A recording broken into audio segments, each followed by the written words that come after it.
we're going to look in particular in round one. So round one sets the tone for our drafts. If we're drafting Jefferson, it is now on our radar to be stacking with Kirk Cousins and Chase with Burrow and Hill with Tua. Are you concerned at all with how often other people are stacking these first round pass catchers? Because Kelsey is included here. Maybe we can include Christian McCaffrey. I didn't pull up his data immediately, but how concerned are you of the rates at which these pass catchers are being stacked in the first round?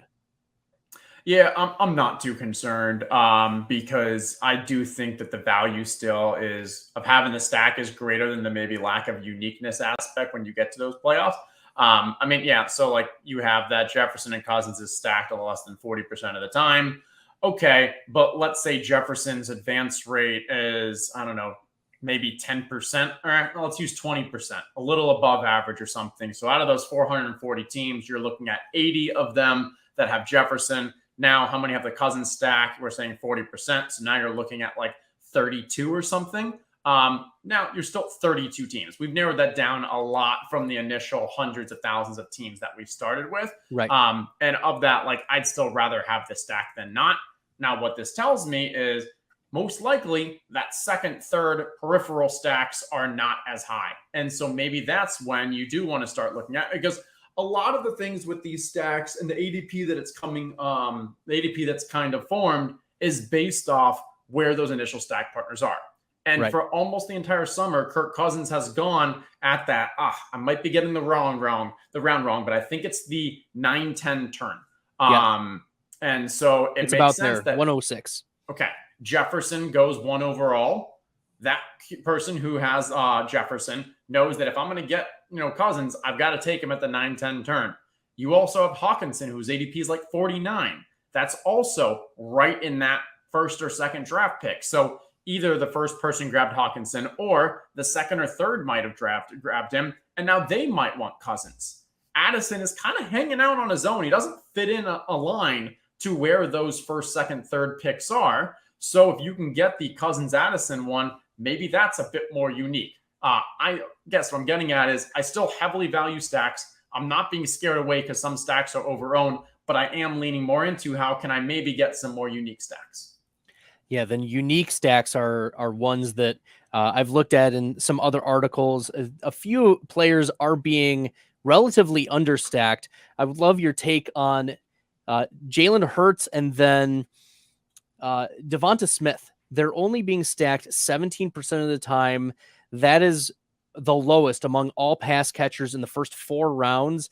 Is that one that we could be targeting a little bit more just to be unique? And I don't think the market's going to be reacting like, oh, they're being understacked, we need to therefore like regress to the mean of the rest of the pass catchers. Is that someone that you're looking to create some unique stacks with, for instance? Yeah, I think it's a hard stack to get, to be honest, because you're pretty much drafting Devonta Smith at ADP of like 21 right now, which means you then need Jalen Hurts to fall to you at pick around 28. And the challenge is that Jalen Hurts is a QB that's popular to be drafted naked because he has that rushing upside. You don't need the stack partner. Also, if you draft him in those picks 1 to 3, Dallas Goedert, I think his ADP is like 74 or something. It also comes around to that area. So you can draft Jalen Hurts and then grab Goddard and still get a stack. So yes. And then it's also a question. So like me personally, I like Tony Pollard. I like Derrick Henry. I like Saquon Barkley better than Devonta Smith. So for me personally, I'm more often grabbing that running back in that spot rather than let me grab Devonta and hope Jalen falls. The times that I have gotten Devonta and Jalen as a stack is when it's from like the first or second pick and I get Devonta Smith to fall to pick 23, 24. And then I know I can go, okay, if it's 24, I can go 25 and get Jalen Hurts immediately. If it's 23, I'll grab Devonta. And I hope that pick 1 doesn't take Jalen Hurts. But I'm less likely to be like, okay, let me grab Devonta early, because the earlier you grab him, the less chance that Hurts falls back to you. Yeah, and we've seen those wide receivers get bumped up a little bit with the holdouts that we've experienced, the Saquon and the Josh Jacobs. Those have kind of moved up, the T. Higgins, the Chris Olaves of the world, and of course our Devonta Smith. The lowest stacked pass catcher in the first round is AJ Brown, so still in the Philadelphia. And do you primarily attribute that to the willingness of drafters to take Hurts naked, or is it that it's just that by the time you're drafting AJ Brown, like let's say 109, 110, 111, 112, etc., Hurts is not going, he's probably not going to be the 202, 203, 204, and he's probably not going to come back around. What are your thoughts on the AJ Brown Hurts stack? If you draft AJ Brown at pick 9, which is where his ADP is, I would guess you have about a 2 to 3% chance of AJ Brown falling back to you in the third round. Those reasons are, one is Devonta Smith is going to be going after you, so it's a decent chance that the person who grabbed Devonta would grab Jalen Hurts. But even then, we have all these people that are like, oh, I'm drafting a solo, a naked Jalen Hurts and content with it. And also, if you're pick 9, we're talking what? That's pick 31, I think, that's coming back to you.